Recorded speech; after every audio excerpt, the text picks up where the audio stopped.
va aller sur 1 Pierre, chapitre 5, verset 9. Non, verset 8, je crois. Voilà. 1 Pierre, chapitre 5, verset 8. Pour renforcer ce qu'on a dit. On renforce un petit peu. Alléluia.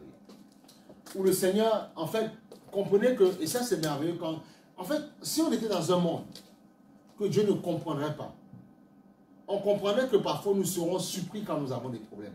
Mais Dieu, en fait, nous a prévenus en toutes choses, bien aimés. Il dit, soyez sobres. Amen. Veillez. Soyez posés, détendus, relax. Sobre. Ne sois pas excité, calme-toi. Sobre. Veille. Pourquoi? Ton adversaire, le diable, rôde comme un lion rugissant, cherchant qui dévore. C'est ce qu'on a dit. Et ce qui est merveilleux dans cette parole-là, c'est que il cherche qui dévorer, mais c'est toi qui lui donnes l'accès ou pas. Ça veut dire quoi? Ça veut dire qu'il y a un pouvoir que tu as. Il ne peut pas rentrer sans ton autorisation. Il faut comprendre ça. Voilà pourquoi. Et ton autorisation, c'est quoi? C'est quand tu baisses les bras, quand tu craques, quand tu murmures contre Dieu. Quand parfois, par exemple, tu as voulu, on a tous voulu un local, on n'a pas eu ce qu'on veut. Mais Dieu dit non, j'ai mieux. Donc tu murmures, du coup l'ennemi rentre dans ton cœur et ce que Dieu veut faire plus tard, veut te donner peut-être le meilleur, il n'y aura pas. Pourquoi? Parce que tu es rentré dans le murmure. Ou bien il y aura, mais plus tard. En fait, tu allonges le temps. Quand Dieu est en train de travailler pour nous, il prépare, il travaille minutieusement pour nous, soyons en paix, soyons patients. Amen. Soyons en paix. Il faut être en paix. Si tu n'es pas en paix, même si Dieu veut te donner une grâce, tu ne sauras pas l'apprécier. Il y a des gens, parfois, ils ont prié, tellement prié. Dieu les a bénis, ils n'ont même pas su apprécier. Du coup, ils ont perdu la bénédiction 2-3 mois après, perdu. Parce qu'ils n'ont pas compris tous les efforts que Dieu avait fait pour eux. Ben oui. Tu te rends compte, par exemple, je prends le cas d'un couple. C'est deux personnes différentes que Dieu va rapprocher, qui ont peut-être des similitudes, des passerelles, où ils peuvent communiquer ensemble, mais qui ont été élevés différemment, parfois dans différents pays, différentes cultures. Dieu doit travailler pour t'amener ce qui est à toi. Et pendant ce temps, tu vas médire. Tu dis, Seigneur, il n'y a pas. L'autre a, pourquoi pas moi? Pourquoi pas moi? Tu t'énerves. Et quand parfois Dieu va te bénir, comme tu n'as pas pris, tu n'étais pas patient, tu n'as pas compris que Dieu est en train de travailler minutieusement pour toi. Voilà pourquoi il y a des gens parfois, mais ils négligent même ce qu'ils ont reçu. Ils ne comprennent pas. Ils ne comprennent pas la grâce que Dieu leur a fait. Waouh! Vous devez chérir les gens que Dieu met à côté de vous. Hein? C'est très important. Avoir un être à côté de toi, c'est une grâce de Dieu. Tu dois chérir ce que Dieu te donne. Et oui. Tu dois chérir, c'est une grâce. Il y en a qui n'ont pas cette faveur-là. C'est une grâce. Tu dois chérir ce que Dieu te donne. Parce que c'est Dieu qui te donne la chose. C'est très important. Vous voyez, voilà pourquoi il nous dit, mais pour ça, il faut fermer la porte. Votre adversaire, le diable, rôde comme un lion rougissant, cherchant qui dévorer. On est toujours là à apprécier les choses des autres. Ah, il a peut-être mieux. Il a quelqu'un de mieux. Son mari est mieux. Sa femme est mieux. Sa femme est plus belle. Non, je m'en plus beau. Non, c'est faux.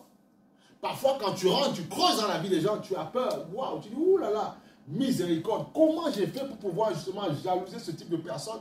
Et oui, il y a une soeur qui donnait ce témoignage comme ça, un témoignage, où il y avait le frère, était dans une église. Le gars était sélect, parfait, bien. Quand tout le monde le voyait, on disait mais à cette soeur, mais tout le monde jalousait cette soeur d'avoir eu ce frère-là. Et en fait, c'est plus tard qu'ils ont compris que la soeur était une soeur battue, et le frère a trompé à gauche, à droite, partout. Vous voyez, il en est compte de ça. Et elle a besoin de prier. Après, bon, malheureusement, au bout d'un moment, le frère l'a quitté même pour aller faire n'importe quoi. Et oui, pourtant, quand il venait à l'église, il n'y avait pas plus poli que lui. Parfait, bien, costumé, cravate. Alors qu'à la maison, la femme vivait toutes sortes de sévices. Vous voyez, comme quoi l'apparence est trompeuse. Et tout le monde a mis la main, waouh, c'est pas possible. Donc non, ne jalouse pas les... Non. Le monsieur, il est beau, il est propre, il est bien taillé, bien. Non, attention. Peut-être qu'il le fait pour s'exposer ailleurs. Et la soeur souffre. Attention. Eh oui. C'est terrible ça. Alléluia. Donc, veille, sois sobre. Votre adversaire, le diable, rôde comme un lion rougissant, cherchant qui dévorer. Il veut ta voix, il veut que tu sois sa proie. Amen. Et voilà pourquoi le Seigneur dit, résistez-lui. Parce que la dernière fois, mercredi dernier, quand on a prié, il y a des démons qui sont coriaces. Ils sont coriaces. La preuve, même le Seigneur Jésus disait, il dit, cette espèce de démon ne sort que par le jeûne et la prière. Tu vois, voilà. Voilà. Mais ça ne veut pas dire qu'il faut jeûner pour tout le temps, pour toutes sortes de démons. Il y a une catégorie. Quand vraiment il te casse les pieds, Dieu dit, ajoute ça, ajoute ça, ajoute ça. Parfois, il peut te dire, prie en langue. Il dit, je te demande de prier en langue toute la journée. Eh oui. Comme ce pasteur qui a donné ce témoignage, où sa femme, c'était en Afrique, elle voyageait de ville en ville. Et puis le Saint-Esprit lui dit, prie en langue. Il dit, mais non, mais il dit, prie en langue. Elle a prié en langue. Et après, la nouvelle, sa femme a fait un accident, elle était en car, vous savez, les cars de transport, tout ça, elle a fait un accident. Mais elle est sortie indemne, il y a eu des morts et tout. Il dit, tu vois, il faut prier en langue. Quand il te dit quelque chose, il faut le faire. Parce qu'il sait que tu es en train de, en le faisant justement, tu vas envoyer la protection sur les choses que tu possèdes. Ta semaine sera bénie. Dieu est en train de nettoyer l'espace. Nettoie. C'est très important. Alléluia. Merci Seigneur pour ta grâce. Donc tu vois, c'est ça. Donc il te dit, et le Seigneur est clair, il te dit ceci, résistez-lui avec une foi ferme. Parce que c'est bien de dire, la foi est une ferme assurance des choses qu'on espère. Une démonstration des choses qu'on... C'est bien, ça c'est du récital. Mais il te dit, là il te dit, une foi ferme, inébranlable. Ferme, stoïque, costaud. Une foi qui ne baisse pas les bras. Pourquoi? Parce qu'il va essayer de te tirer, te tanguer. Tu restes ferme, je ne baisse pas les bras. Ce que j'ai demandé, je crois que je le recevrai. Je ne l'ai pas encore reçu, mais je l'obtiendrai au nom puissant de Jésus. Je l'aurai. C'est ça. Tu dois être ferme dans ce que tu possèdes. Alléluia. Alléluia. Merci Seigneur. Une fois ferme. Et triomphant, fait. Comme le pasteur Nelson du Cameroun nous avait dit la dernière fois quand il était venu prêcher. Et triomphant, fait. Une fois triomphante. Elle doit être ferme. Il est bon là, frère. Tu vois? Résistez-lui avec une foi ferme, sachant que les mêmes souffrances sont imposées à vos frères dans le monde. Voilà. C'est-à-dire que tu n'es pas le seul. Tu vois? Mais il ne te dit pas que c'est... Parce que quand les gens lisaient ça, ils pensaient que c'est Dieu qui impose. Non, c'est le diable qui impose les mêmes souffrances. Alléluia. Voilà pourquoi, puisque c'est lui qu'on résiste. On résiste pourquoi? Avec une foi ferme, parce que les mêmes souffrances nous sont imposées à tes autres frères dans le monde entier. Donc tu n'es pas le seul. Et souvent, beaucoup de chrétiens tombent, chutent, baissent les bras, parce qu'ils pensent qu'ils sont le centre du monde, et ils pensent que c'est eux qui sont les plus attaqués. Et c'est ça le problème. Ah oui, oui, oui, c'est ça le problème. Quand tu auras compris qu'il y a d'autres personnes qui souffrent le martyre comme toi, tu vas te calmer tout de suite. Tu vas dire non. Il y a peut-être des personnes qui souffrent même plus que moi. Pourquoi est-ce que je me fais? Pourquoi est-ce que je veux craquer? Pourquoi est-ce que je ne regarde que mon sort? Sois heureuse, sois dans la joie. Il y en a qui souffrent plus que toi. Même qui ont les mêmes souffrances que toi. Et ils cherchent du secours. D'où me viendra le secours? Heureusement qu'il y a le chant. Le secours me viendra de l'Éternel. Donc toi qui as reçu Christ, tu dois célébrer Dieu, magnifier Dieu. Dire que parfois, quand il y a des petits combats, tu participes parfois aux souffrances de Christ. Qui a imposé ces souffrances? Le diable a imposé les souffrances au Christ. Dieu a permis parce qu'il savait qu'il allait prévoir le salut plus tard. Donc c'est le diable qui a la manœuvre à chaque fois. Mais Dieu ne t'abandonnera pas. Il est là, mais crois que d'autres personnes souffrent comme toi. D'autres personnes ont les mêmes, parfois passent par les mêmes maladies que toi. Mais justement, qu'est-ce que Dieu veut? C'est que toi, tu puisses justement t'en sortir. Parce que c'est toi qui connais Dieu, toi et moi. Tu dois t'en sortir de la maladie par laquelle tu passes pour que demain tu sois un témoignage. Vous vous rendez compte, quelqu'un que je connais, on l'a dit carrément, on l'a dit, mais déclarez vos handicapés. Tu vois, on te démontre. Heureusement qu'il y a un peu de foi. On pensait qu'il ne marchait plus. Sinon, tu dois te battre. Peut-être que tu dois être quelqu'un qui démontre plus tard aux gens que Dieu existe réellement. Voilà.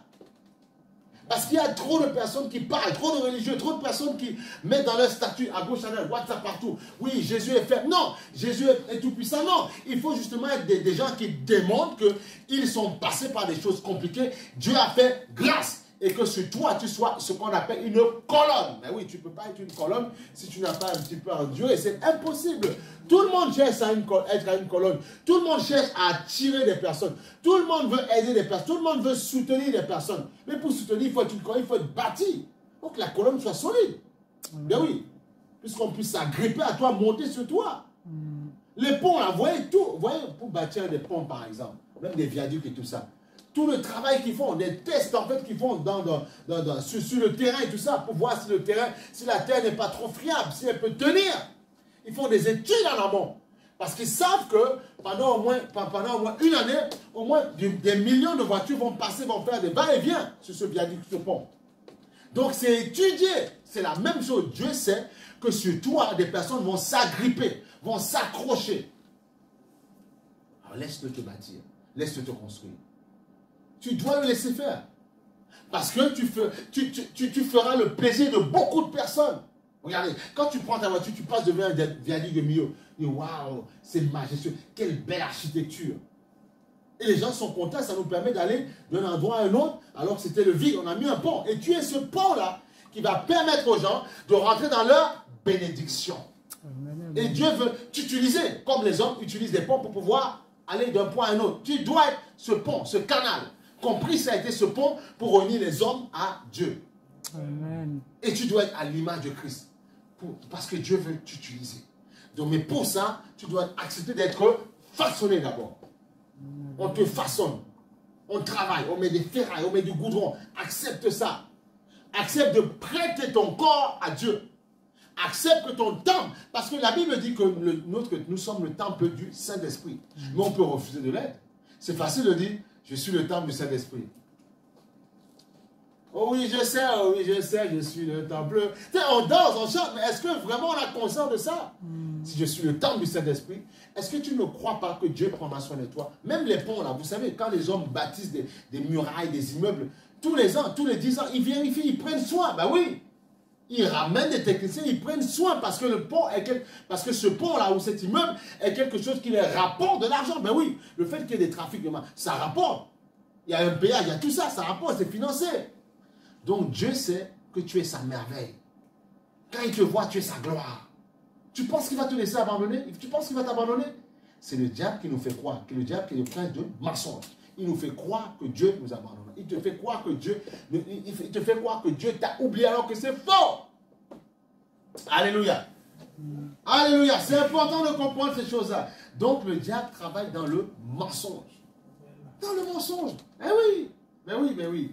Tu vois, voilà. Il dit que les mêmes souffrances, dans le 1 Pierre, chapitre 5, verset 9, que les mêmes souffrances sont imposées à vos frères dans le monde. Et plus loin, le Dieu de toute grâce, amen, toute grâce, toute bénédiction, qui vous a appelé en Jésus-Christ, ça veut dire que tu n'es pas venu de toi-même, il t'a appelé. Le pont ne s'est pas construit de lui-même, on a bâti le pont. Voilà. Ben oui. Et il est là, il dit, ok, vous m'avez bâti, prenez soin de moi. Sinon, je me casse et puis vos voitures vont tomber dans l'eau. Donc, on prend soin de lui. Voilà, ils font des tests à sismique chaque année, tout le temps, pour vérifier, pour voir si l'édifice est solide. Alléluia. Et tu penses que Dieu ne prendra pas soin de toi? Mais non. Le diable raconte n'importe quoi. Le Dieu de toute grâce qui vous a appelé en Jésus-Christ à sa gloire éternelle, après que vous aurez souffert un peu de temps. Cette parole est certaine. Après que le diable t'ait un petit peu frotté pour voir un petit peu où était ta foi, il te dira, je la connais, je le connais aussi. À sa gloire éternelle, tu vois, après que vous aurez souffert un peu de temps, va vous perfectionner. Amen. Lui-même, tu vois, il vous affermira, vous fortifiera et vous rendra inébranlable. C'est le projet que tu sois inébranlable. Que tu sois imbattable, indétrônable. Voilà pourquoi quand nous prions, je suis imbattable, indétrônable. C'est parce que c'est marqué dans la parole. Pourquoi? Parce que Christ est en moi. Et par sa puissance en moi, il me rend inébranlable. Tu veux être fort, tu veux être inébranlable, tu veux que personne ne te déstabilise, c'est Christ. Si ce n'est pas Christ, tôt ou tard, tu vas craquer mentalement. Tu vas craquer mentalement. Appuie-toi sur le Seigneur. Tu seras un soldat solide. Tu vois? Il vous rendra inébranlable, inébranlable. À lui soit la puissance au siècle des siècles. Amen. Tu vois, c'est ça. Parce que Pierre savait, il avait goûté à ça. Ils ont goûté, ils ont vu les liens sauter en prison. Ils ont vu les anges venir les libérer. Ils savent de quoi ils parlent. Ils savent que même quand le diable te met en prison, il n'a pas le pouvoir de te garder. Non, puisque Dieu les a libérés de là. Amen. Alléluia, merci Seigneur. Ah, il faut avoir la foi. Merci Seigneur pour ta grâce. On va aller sur 1 Corinthiens, chapitre 10, verset 13. Il faut avoir la foi. Il faut être encouragé. 1 Corinthiens, chapitre 10, verset 13. Alléluia. Merci mon Dieu. Hey, alléluia. Aucune tentation, aucune, il dit bien aucune, ne vous est survenue qu'elle n'ait été humaine. Tu vois? Parce qu'il y a des réalités spirituelles derrière. Et Dieu est fidèle. On a vu dans 1 Pierre, machin qui va venir vous restaurer après que vous aurez souffert un peu de temps. Quoi? La tentation, comme de notre Père qui dit, mais ne nous soumets pas à la tentation, au tentateur, délivre-nous du mal. On voit que tout est enfermé dans cette prière-là. Après, il ne suffit pas de réciter cette prière comme un perroquet. Non, il faut comprendre, c'est une prière d'enseignement. Après, tu dois faire ta part de prière aussi. C'est trop facile, tu répètes, tu ne sais même pas ce que tu veux dire. Ça, la religion. On ne se moque pas des gens, mais il faut enseigner. On répète notre Père qui dit oui, mais on ne comprend même pas. Ce n'est même pas vraiment pas ton Père. Tu ne sais même pas c'est quoi, tu ne comprends rien, mais tu répètes seulement. Et comme tu répètes, tu dis Amen, j'ai prié. Non, tu n'as pas prié. Parce que ça ne vient pas de ton cœur. Notre Père est une prière qui enseigne. Voilà. Une prière d'enseignement. Voilà comment vous devez prier. Avant de prier, reconnaissez qu'il est votre Père. Il est où? Aux cieux. Il n'est pas aux cieux. Donc s'il est aux cieux, il est au-dessus des démons. Il peut te donner la victoire. Et tu es assis dans les deux cieux avec lui. Donc notre Père, pas qui est sur la terre, aux cieux. Parce que s'il est au même niveau que toi, les démons te massacrent. Mais qui est notre Père qui est au ciel. Parce qu'il est au ciel, la terre est son marche. Voilà. Tu comprends? Voilà. Notre Père qui est aux cieux. Que ton nom soit sanctifié. Voilà. Par ta manière de faire. Que ton règne vienne. Est-ce que tu es sûr? Est-ce que tu veux que son règne vienne? Est-ce que tu veux que sa puissance te délivre d'abord? Est-ce que quand tu pries, tu crois? Il faut comprendre, notre Père n'est pas juste du blabla. Juste on récite, on dit, on a. Non, c'est faux. Est-ce que tu veux que sa volonté soit faite sur la terre comme au ciel? Ou bien est-ce que ça te plaît de couvrir le péché? Parfois de laisser parce qu'on aime nos familles, on les laisse. Non! Tu dois désirer que les hommes se convertissent. Amen. Que ta volonté soit faite sur la terre. Là, il dit, voilà quelqu'un qui veut m'attirer à lui. Sinon, c'est la répétition. Voilà, c'est ça. Et la religion a tellement une puissance dans le sens où on ne veut pas que tu comprennes. On vous abreuve, on vous abreuve. En fait, vous faites tout ce que vous voulez, comme vous avez envie de faire. Et vous faites des répétitions, vous répétez, et puis vous dites, on est en Jésus-Christ. Voilà. Et voilà tous les malheurs qu'on a. Et les gens, parfois, ils vivent tellement de malheurs. Ils te disent, non, ils sont de confession ci, confession ça. Ils vivent tellement de malheurs. Pourquoi? Parce qu'ils pensent que le fait d'appartenir, soi-disant, à un groupuscule, ça saute. Non, c'est pas vrai. Il faut être uni à Dieu. Voilà, c'est comme ça. On n'arrête pas de le dire, on continue à le dire, avec beaucoup d'amour, sans juger personne. Mais on va le dire. Voilà. C'est très important. Tu vois, aucune tentation, tu vois, dans 1 Corinthiens 10, 13, ne vous est survenue qu'elle ait été humaine. Et Dieu qui est fidèle, ne permettra pas, tu vois, ne permettra pas. C'est-à-dire qu'il y a un temps où il dit au diable, Monsieur, calmos. On se calme. Détends le corps. Détends le corps. Tu vois? Il ne permettra pas que vous soyez tentés au-delà de vos forces. Voilà. Donc résiste. Ce par quoi tu passes, Dieu te dit, Dieu veut te dire que tu peux t'en sortir. Puisqu'il dit, il ne permettra pas que vous soyez tentés au-delà de vos forces. Mais avec la tentation, tu vois, il préparera aussi le moyen d'en sortir. Amen. Voilà. Il a préparé. Il sait que le diable... En fait, il faut dire... Qu'est-ce qu'il faut comprendre par là? C'est que quand Job avait été tenté, avait été oppressé, Dieu avait déjà prévu le moyen pour qu'il s'en sorte. Amen. Voilà. En fait, qu'est-ce que ça veut dire? Que peu importe le combat que tu as, Dieu a déjà trouvé une porte d'issue pour toi. Il faut juste croire en ça. Il y a déjà une porte d'issue.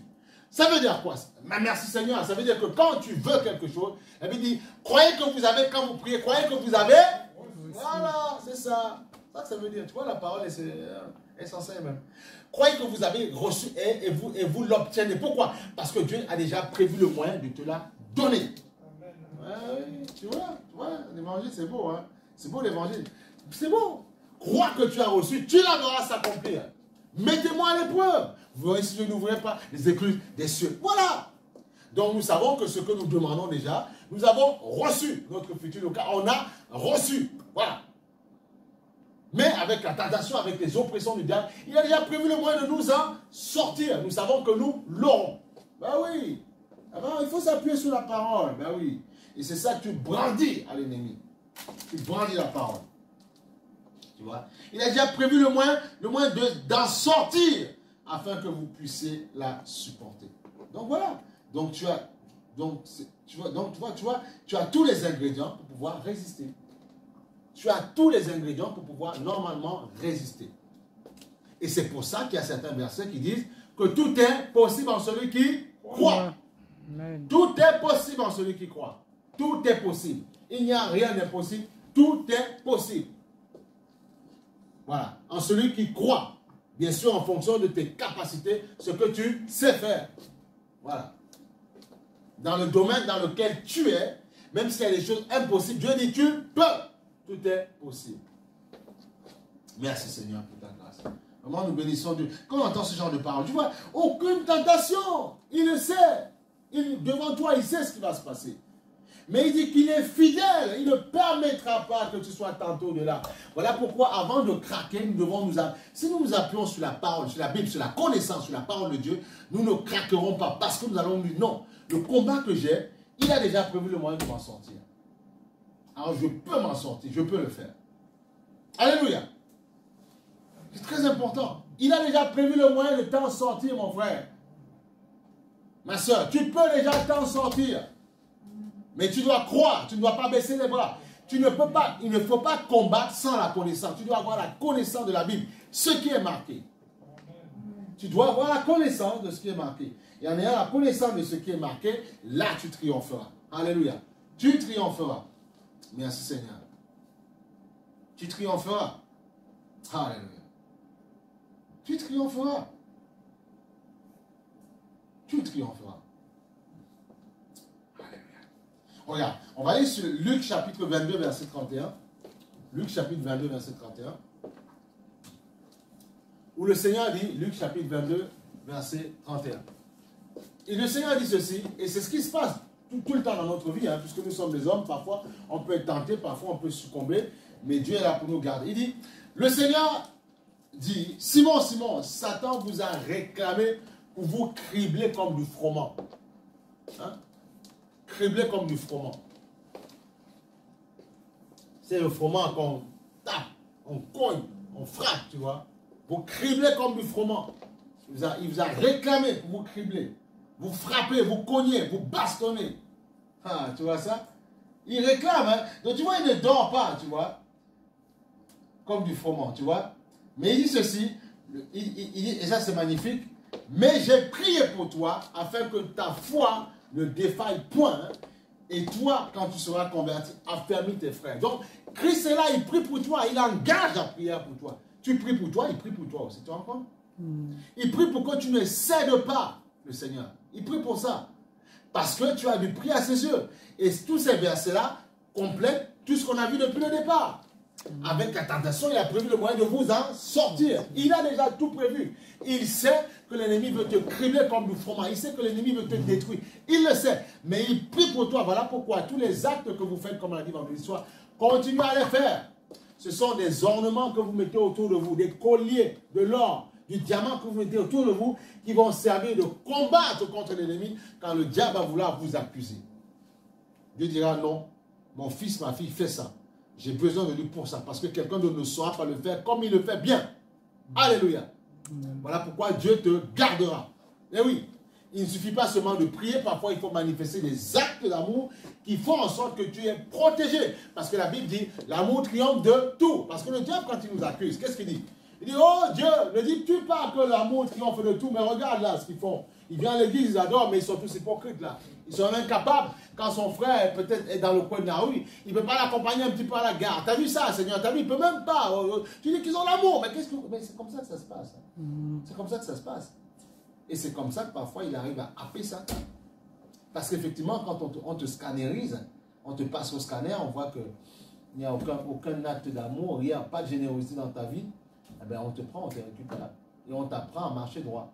Mais c'est ça qu'il faut comprendre, justement. C'est tout, il passe son temps à faire ça, à scruter les erreurs. C'est le même qui a accusé Josué, qui a accusé Moïse, même jusqu'à la mort, qui a voulu réclamer le corps.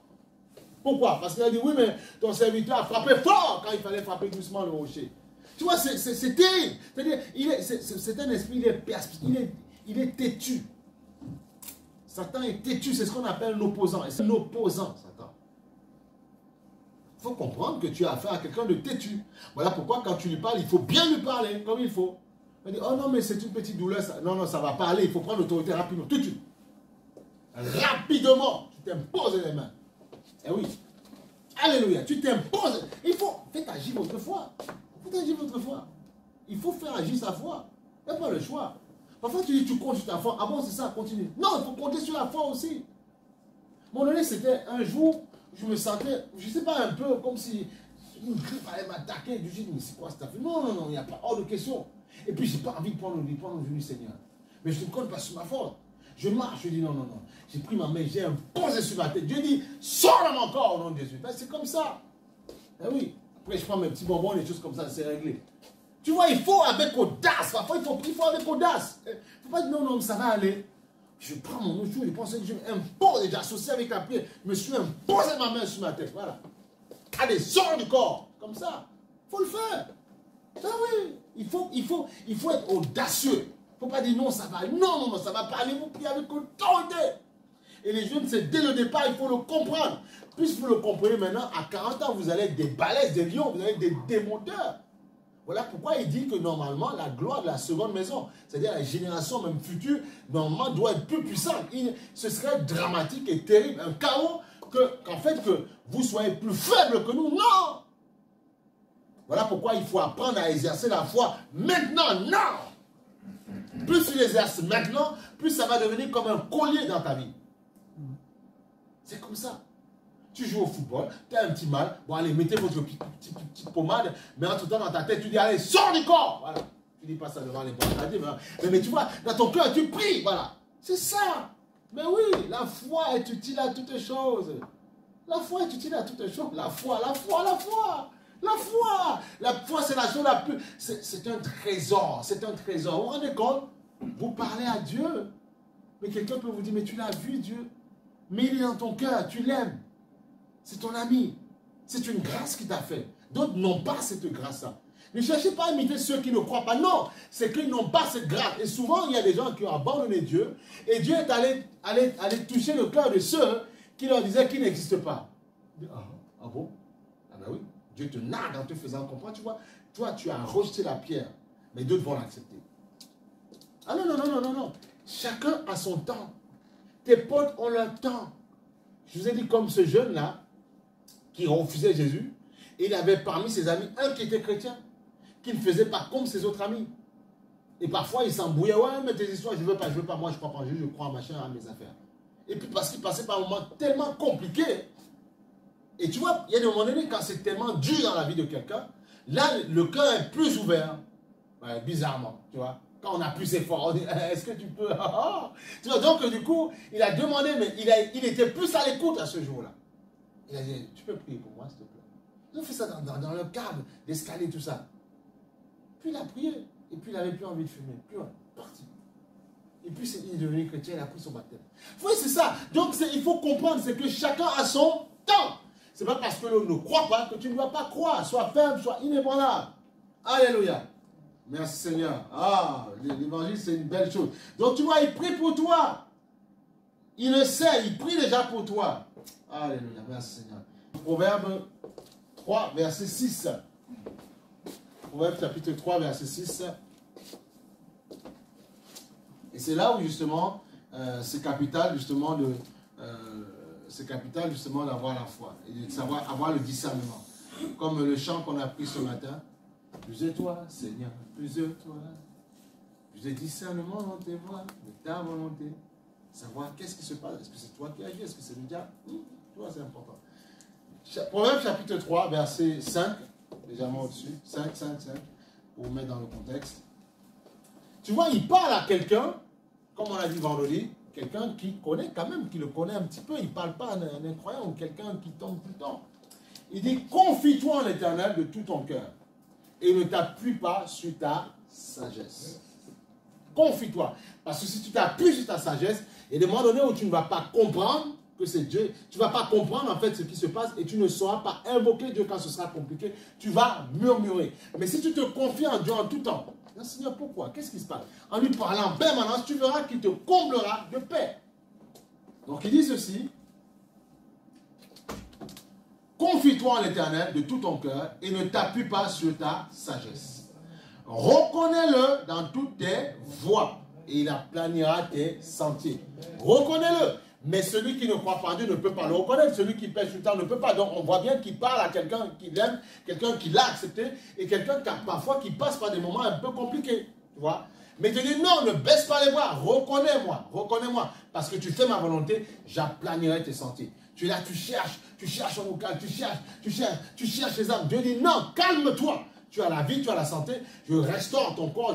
Parfois on veut des choses, mais tu veux des choses avec un état chaos? Non. La dernière fois, tu as fait une attaque, tu avais ta maladie et tout ça. Est-ce que tu aurais voulu que Dieu te donne tout avec l'état dans lequel tu étais? Non. Tu veux quand même être restauré un minimum. Profiter des bénédictions que Dieu te donne. Ben oui. Imagine que tu es KO, tu es dans une maladie incurable, une maladie, je ne sais pas, mais tu es dans un fauteuil où ça marche pour toi. Mais tu ne peux pas profiter des bénédictions que Dieu va te donner. Donc laisse à Dieu le temps de te restaurer. Laisse à Dieu le temps. Il a même dit dans sa parole, attends que je puisse, il dit, que je fasse de tes ennemis ton marche-pied. Amen. Il faut attendre, mon Dieu, il faut attendre. On est trop pressé. Non, je suis prêt. Tu es prêt? Non, tu n'es pas prêt. Non. L'ennemi, quand vous appartenez à Dieu, parfois, pour vous amener quelqu'un, le diable peut ne pas toucher celui qui lui appartient, mais toi, il va t'attaquer. Parce que tu es une lumière de Dieu. Il faut qu'il t'oppresse te détruire. Et parfois, Dieu doit prendre le temps de te former. Amen. Prendre le temps de te former parfois. Et après, il te dira, maintenant, vas-y, il n'y a pas de problème. Et tu verras que tu seras inatteignable, inattaquable. Les mêmes personnes qui voulaient t'attaquer 5 ans avant ne peuvent plus. Il dit, mais il nous a filé entre les doigts. Parce qu'entre-temps, Dieu a pris le temps de te former. Voilà. Te former. Il faut laisser Dieu nous former, nous muscler. Amen. Nous solidifier d'abord, nous donner un peu de muscles, de vitamines spirituelles. Tu vois, reconnais-le dans toutes tes voies et il aplanira tes sentiers. Si tu ne le reconnais pas, il ne peut pas aplanir. Parce que c'est toi qui donnes le go, le feu vert. De la même manière que le diable ne peut pas rentrer, l'homme a cette capacité que Dieu lui a donnée, c'est le vouloir et le faire. Seigneur, je veux que tu rentres dans ma vie ou pas. Démon, je veux que tu rentres dans ma vie ou pas. C'est toi qui autorise le diable ou Dieu de rentrer dans ta vie ou pas. Le diable pour saccager ta vie, amen, ou Dieu pour bénir ta vie. Amen. Et parce que le diable ne bénit pas. Il peut bénir pour séduire, pour pouvoir saccager la vie. Alléluia. Vous voyez, c'est très important, c'est très important. Reconnais-le dans toutes tes voies et il aplanira tes sentiers. Reconnais-le, reconnais. Ok, c'est compliqué, mais reconnais. Job est passé par un moment compliqué et difficile. Il a parfois dit, c'est pour ça que parfois il a poussé les choses à l'extrême. Dieu a donné, Dieu a repris. Tu vois, il a reconnu, il n'a pas voulu donner gloire au diable dans la situation dans laquelle il vivait. Même s'il savait, même s'il avait une idée, puisque parfois il avait une idée, même s'il n'avait pas encore la connaissance que nous avons en Jésus-Christ. Voilà. Mais il a reconnu, il n'a pas murmuré. Et on voit qu'après Dieu a ouvert la porte. Dieu a fait grâce. On a dit qu'il a reçu plus que ce qu'il avait avant. Et il a vécu le verset qui dit, la gloire de la deuxième maison sera plus grande que la gloire de la première maison. Ben oui, puisqu'on a dit qu'il avait, ses filles étaient les plus belles, il avait de l'argent plus qu'avant, les gens venaient vers lui, il avait... Tu vois, c'est ça, mais c'est ça être chrétien. Amen. Voilà, c'est ça être un chrétien, un enfant de Dieu, quelqu'un solide, un battant qui ne baisse pas les bras, qui dit dans ma tête, c'est détermination, détermination, combat, je lutte et je triompherai jusqu'à la fin de mes jours. Tant que Dieu me donne la vie, je combattrai. Voilà, tu dois être au combat. Amen. Toujours au combat. Au combat, frère, au combat. Il faut être un battant. Il faut être au combat. C'est là, c'est le fighting. Parce que tu sais que dans ce combat, il y en a un qui va céder. Mais ce n'est pas toi qui dois céder. L'autre doit céder. Voilà. Tu dois t'animer. Ce n'est pas de l'orgueil. Mais tu dois être fier d'appartenir à Christ. T'animer de cette fierté que tu peux bousculer tout ce qui arrive devant toi. T'animer de cette fierté qu'une maladie ne peut pas te détruire. Non, elle ne te détruira pas. Voilà. C'est ça. Que même si tu es attaqué par une maladie, tu es un choisi de Dieu. On voit que Paul avait une écharpe, mais il était un choisi de Dieu. Élie est mort, Élisée, la maladie qu'il avait, mais on a vu que son corps encore guérissait les gens, ressuscitait les morts. Amen. Tu vois ça? Donc ça veut dire que même jusqu'à la mort, Dieu l'a aimé. Dieu a aimé son corps, son esprit n'était plus là. Donc ça veut dire que Dieu chérit le corps qu'il t'a donné. Il prend soin de toi. Mais c'est toi qui dois saisir, justement, tu dois saisir la faveur que Dieu veut te donner. Il veut te transférer une grâce, mais tu dois saisir ça. Alléluia, très très important. C'est capital. Et l'ennemi parfois ne veut pas qu'on comprenne ces choses-là. Il veut nous égarer, il veut nous écarter du Seigneur. Mais Seigneur, reconnais-le dans toutes tes voies et il aplanira tes sentiers. Amen. Reconnais ce qu'il fait. Il aplanira tes sentiers. Reconnais-le. Dis Seigneur, ce qui arrive, tu le savais. Tu le connaissais depuis. Reconnais-le là. Et il va aplanir, il va te faire monter dans une gloire. Et ça va confirmer le passage dans 1 Pierre 5, 9 qui dit, et Dieu vous rendra inébranlable. Il aplanira, inébranlable. Tes sentiers, il n'y aura plus de cabos. Non. Inébranlable. Quand Dieu amène ce genre de message dans cette saison, c'est parce qu'il sait ce qu'il va faire dans nos vies, dans ta vie, dans ma vie et dans la vie de l'Église. Nous ne vont pas craquer, nous ne vont pas baisser les bras. Amen. On ne va pas se dire, mais quand je parle aux gens, pourquoi je n'arrive pas à amener les gens? Non, calme-toi. Dieu est en train de te former, Dieu est en train de restaurer. Il continue à restaurer le paysage spirituel de l'Assemblée. Il faut rester dans la foi, dans la détermination. Et c'est là que tu verras ça. Amen. Alléluia.